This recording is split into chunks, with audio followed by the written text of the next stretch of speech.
In this experiment, we will compare the ionizing power of alpha, beta, and gamma radiation using a spark counter. Connect the spark counter to an EHT supply.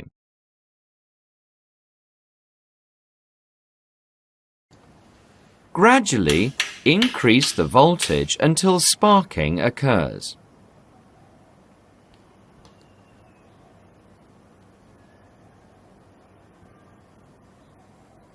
Then reduce the voltage slightly so that sparking just stops.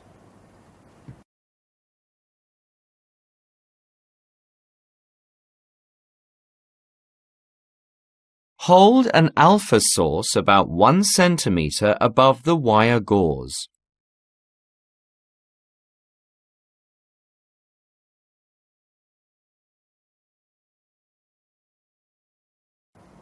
Observe the sparks produced.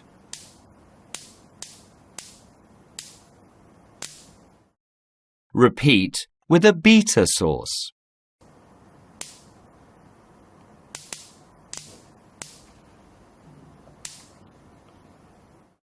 Then repeat with a gamma source once more. Which kind of radiation produces the most sparks and therefore has the strongest ionizing power?